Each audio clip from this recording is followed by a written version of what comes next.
تین پرابلمز ایسے ہیں انسانی تمدن کے جن کا کوئی حل انسان نہیں کر سکتا۔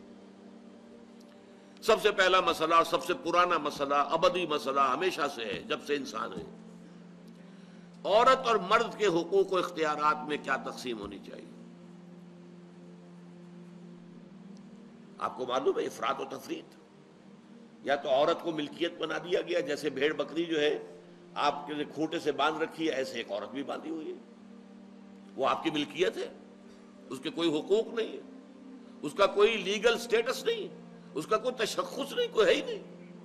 یا وہ انتہا ہوگی، اور یا وہ انتہا ہے جو آج آ گئی ہے، بالکل مرد کے شانہ بشانہ، ساری تخلیقی مصلحتوں کو چھوڑا، ساری جو بھی انسان کی جو انیٹومیکل جو بھی ڈفرنسز ہیں ان کو چھوڑا، جو سائیکولوجیکل فرق ہے ان کی تخلیق میں، اس کو بھی ایک جیسے برابر، نہیں، قطعاً نہیں۔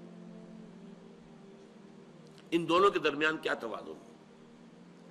یا وہ لونڈی بن گئی، بھیڑ بکری کی طرح کی ملکیت بن گئی، اس کا کوئی حق نہیں، اس کا کوئی لیگل سٹیٹس نہیں، اس کے والدین نے جہاں چاہا شادی کر دی، اس کی مرضی پوچھنے کا کوئی سوال ہی نہیں، جس کے چاہا حوالے کر دیا۔ وہ آج جو چل رہی ہے ونی کی رسم، وہ عورت کا کیا اختیار اس کے اندر ہے، اس بچیوں کا کیا اختیار ہے؟ وہ 1.5 سال کی ایک بچی بھی دے دی گئی ہے، انا للہ و انا الیہ راجعون، جو چاہے کریں۔ یہ تو ایک انتہا ہے۔ دوسری انتہا بالکل برابر، نتیجہ کیا نکلا ہے؟ بالکل برابر میں خاندانی نظام برباد ہو گیا، اس لیے کہ ایک ادارے کے 2 سربراہ برابر اختیار والے نہیں ہو سکتے۔ کسی محکمے کے 2 ڈائریکٹر ہو سکتے ہیں، کسی فرم کے مینیجنگ ڈائریکٹر 2 ہو سکتے ہیں، ڈائریکٹر 10 بنا لیں آپ، مینیجنگ ڈائریکٹر 1 ہوگا، کسی فرم کا چیئرمین 1 ہوگا، 2 نہیں ہو سکتے کسی بھی ادارے کی۔ اگر 2 بنا دیں گے فساد ہوگا، جھگڑا ہوگا، ان دونوں کے درمیان رسا کشی ہوگی۔ یہی تو ہمارا سب سے بڑا مسئلہ بنا ہوا ہے۔ پاکستان کا مسئلہ کیا ہے؟ ہم نے پارلیمانی نظام اختیار کیا ہوا ہے، انتہائی بیہودہ نظام، غیر منطقی نظام۔ آپ نے 2 بڑی بڑی سیٹس کریٹ کر دی، ایک ہیڈ آف دی اسٹیٹ ہے، ایک ہیڈ آف دی گورنمنٹ ہے۔ اب ان دونوں کے درمیان حقوق اور فرائض اور اختیارات کا کیا تقسیم ہوگی؟ ہو ہی نہیں سکتی۔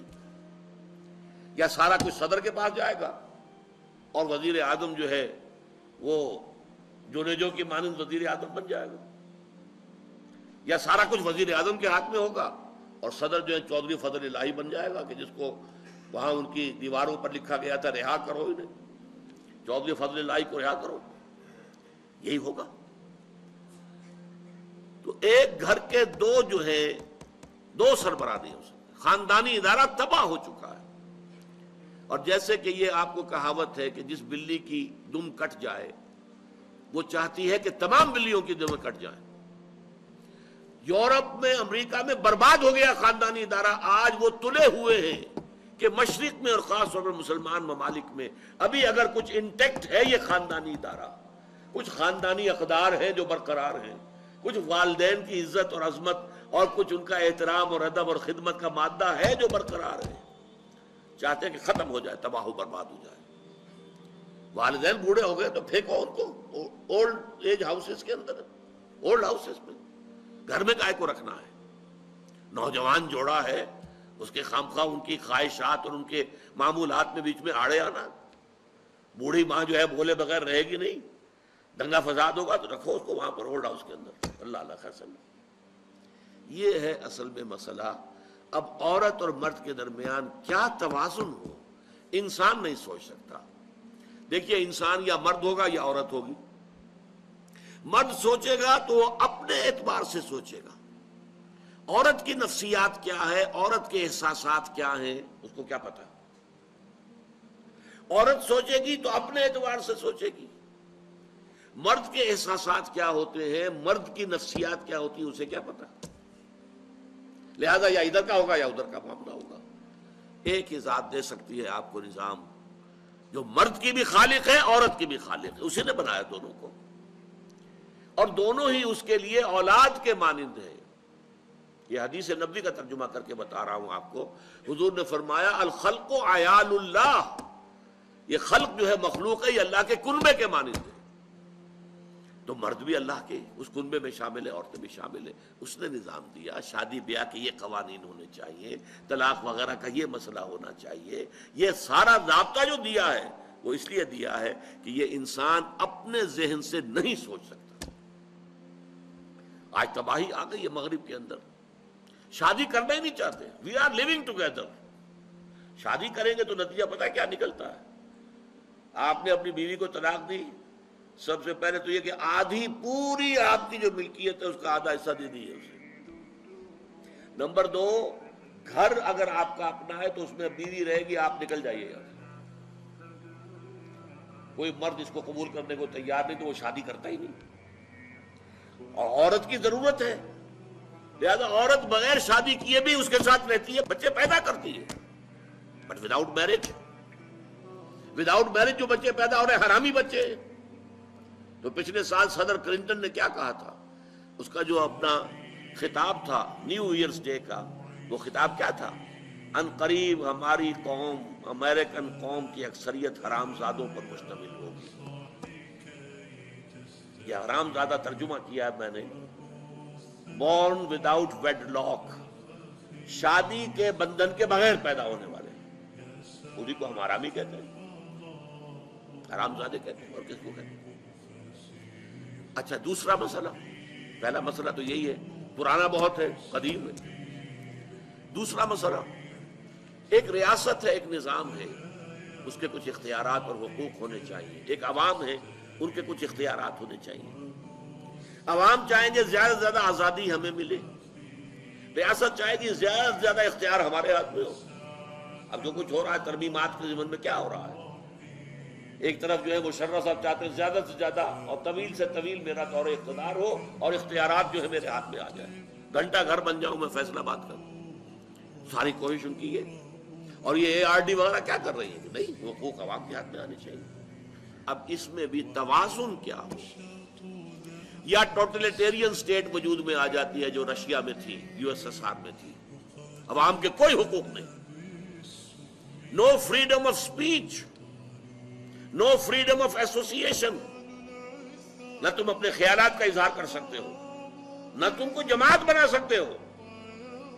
یہ نظام تھا. کام کرو، ویجز لو، بس اللہ اللہ خرچ اللہ. حیوانوں کی طرح پر کہ صرف راتب دے دیا جائے گا، باقی تمہیں کوئی تمہاری ایکسپریشن، کوئی اپنے خیالات کا اظہار، کوئی فریڈم آف ایسوسیشن نہیں. امریکہ دوسری انتہا پر، مادر پدر آزاد. 2 مرد شادی کرنا چاہتے کر لیں، ایک مرد بیوی ہو جائے گا اور ایک مرد شوہر ہو جائے گا. لیگلی قانون کے نزدیک ریکگنائزڈ ہوگا. ایک آزادی کی وہ انتہا. گیز، ہومو سیکشولز، وہ وہاں جلوس نکالتے ہیں، بڑے ٹھاٹ سے نعرے لگاتے ہوئے گزرتے ہیں. وہ ہنستے ہیں، ہم لوگوں پر ہنستے ہیں کہ پاگل ہو گئی ہے جو اس کو ہومو سیکشولیٹی کو بری شے سمجھتے ہیں. اور نیو یارک کا جو میئر ہے وہ لیڈ کرتا ہے پروفیشن. کیوں کرتا ہے؟ اسے اگلا بھی الیکشن لڑنا ہے اور گیز کے ووٹس بہت ہیں. اس سے اندازہ کیجئے کہ کتنی پرسنٹیج وہاں گیز کی ہو چکی ہے، ہومو سیکشول. یہاں تک کہ طے کر دیا گیا ہے مذہبی میدان میں بھی گیز کو اجازت ہے، وہ پادری بن سکتے ہیں. گیز ہیں، ہومو سیکشولز ہیں، فطرت کے خلاف کام. کیا وہ آزادی ہے؟ تو کہاں ہے بیلنس؟ انسانی ذہن کے لیے ناممکن ہے اس بیلنس کا تلاش کرنا. نمبر 3، سرمایہ اور محنت. پروڈکشن جو بھی ہوتی ہے 2 چیزوں سے ہوگی. سرمایہ دار تھا، اس نے کارخانہ لگایا ہے، اتنے کروڑ روپے لگا دیے ہیں، یہ کیا ہے، وہ کیا ہے، یہ سرمایہ ہے. لیکن وہ کیا کر لے گا اکیلا؟ 10,000 آدمی کام کر رہا ہے، لیبر ہے. اب جو کچھ بھی بن رہا ہے، جو پروڈکٹ بن رہا ہے اور جو اس سے آمدنی ہو رہی ہے، اس میں دونوں کے حصہ ہے، لیبر کا بھی حصہ ہے اور سرمایہ کا بھی حصہ ہے. لیکن منافع میں کتنا حصہ سرمایہ کا ہوگا، کتنا لیبر کا ہوگا، کون طے کرے گا؟ یا تو سرمایہ داری بن جائے گی، تب میں تو آپ کو 10 روپے دے سکتا ہوں ڈیلی ویج، منظور ہے تو کام کیجئے ورنہ چاہیے دفع ہو جائے. اور بہت سے آپ کے بھائی موجود ہیں جو 10 روپے پر کام کرنے کے لیے تیار ہو جائیں گے. ساری دولت سمٹ کر جا رہی ہے کارخانے دار کے ہاتھ میں۔ کیپٹلزم جو کیپٹل ہے، جو سرمایہ ہے، اصل جو ہے دولت اسی کی طرف، روپے کو روپیہ کھینچتا ہے، پیسے کو پیسہ کھینچتا ہے۔ لہذا امریکہ میں آپ کو ایسے لوگ مل جائیں گے جنہیں اپنی دولت کا اندازہ نہیں ہے کہ کتنی دولت ان کے پاس ہے، بلینز آف ڈالر کا ایک ایک چیک لکھ سکتے ہیں۔ دوسری طرف امریکہ میں آپ کو گھیٹوز مل جائیں گے، گھیٹوز، اور ایک ہی جزیرہ ہے مینہٹن، کوئی 11 میل لمبا ہے، چوڑائی کہیں 2-3 میل ہے، کہیں ذرا زیادہ ہے۔ اس کے ساؤتھ میں جہاں یہ 2 بڑے بلڈنگیں کھڑی تھی جو گرائی ہیں، جو بھی تھے دہشت گرد، یہاں پر یہ اس کا ریچسٹ حصہ ہے، پوری دنیا کی دولت یہاں جمع ہے، سارے بینک وہاں ہیں۔ اور اسی جزیرے کے شمالی علاقے کے اندر گھیٹوز ہیں، افرو امریکنز، کالے امریکی، یوں سمجھیے کہ سب ہیومن لیول پر رہ رہے ہیں، حیوانوں کی طرح زندگی گزار رہے ہیں۔ یہ ڈسپیرٹی نظر آ جائے گا۔ تو اب عدل و انصاف کی کیا شکل ہو؟ یا وہ ہے جو رشیا میں اور USSR میں تھا، یا یہ ہے جو امریکہ میں اور اس کے الائز کے اندر ہے؟ یہ ہے وہ مسئلہ جہاں انسان ہاتھ جوڑ کر، گھٹنے ٹیک کر اللہ سے دعا کرنے پر مجبور ہے، اے اللہ تو نے مجھے فطرت سلیمہ بخشی، اے اللہ تو نے مجھے عقل سلیم سے نوازا، اے اللہ میں نے تجھے پہچان لیا کہ کل شکر اور کل ثنا کا مستحق تو ہی ہے، اے اللہ میں نے تجھے پہچان لیا کہ تو تمام جہانوں کا پروردگار اور مالک ہے، اے اللہ میں نے تجھے پہچان لیا جزا و سزا کے دن کا مالک و مختار مطلق تو ہے، اے اللہ میں نے طے کر لیا ہے تیری ہی بندگی کرتا ہوں اور کروں گا، اور تو ہی سے مدد چاہتا رہوں گا، لیکن اے اللہ میں مجبور ہوں، میری عقل جو ہے میرا ساتھ نہیں دیتی، کروں کیا، چلوں کس راستے پر، کون سے راستے پر؟ یہ عملی حصہ ہے دین کا، وہ سارا تھا فکری، نظری، ایمانی حصہ، الحمدللہ رب العالمین الرحمن الرحیم مالک یوم الدین، یہ کیا ہے؟ یہ ایمانی، فکری، نظریاتی حصہ ہے۔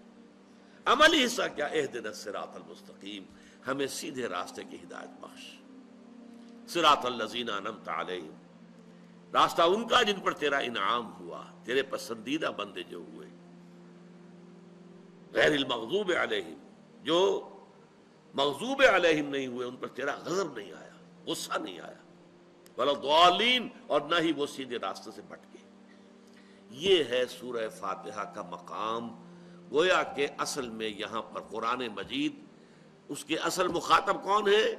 وہ سلیم الفطرت لوگ، وہ سلیم العقل لوگ، جنہیں قرآن کہیں کہتا ہے الذین یعقلون، کہیں کہتا ہے الذین یفقہون، کہیں کہتا ہے اولو الالباب، ہوش مند لوگ۔ یہ وہ لوگ ہیں کہ قرآن مجید اصل میں ان سے مخاطب ہے، اور وہ خود سفر طے کر کے اللہ کی ذات تک، معرفت خداوندی تک تو پہنچ گئے ہیں، لیکن اب عملی زندگی کے اندر رہنمائی کے لیے درخواست کر رہے ہیں، اہدنا الصراط المستقیم صراط الذین انعمت علیہم غیر المغضوب علیہم ولا الضالین۔ یہی وجہ ہے کہ فوراً سورہ بقرہ شروع ہوتی ہے، الف لام میم ذالک الکتاب لا ریب فیہ ھدی للمتقین، یہ ہدایت ہم تمہیں دے رہے ہیں۔ یہ قرآن جواب ہے اس دعا کا، اہدنا الصراط المستقیم صراط الذین انعمت علیہم غیر المغضوب علیہم ولا الضالین، آمین یا رب العالمین۔ میں امید کرتا ہوں آپ نے ڈاکٹر صاحب کا یہ کلپ سماعت فرما لیا ہوگا، اور ایمان میں بھی اور عمل میں بھی میں امید کرتا ہوں اضافہ ہوگا، اور میرے لیے خصوصی دعاؤں کی درخواست اپنے میزبان سید رفیق بخاری کو اجازت دیجیے۔ السلام علیکم ورحمۃ اللہ وبرکاتہ۔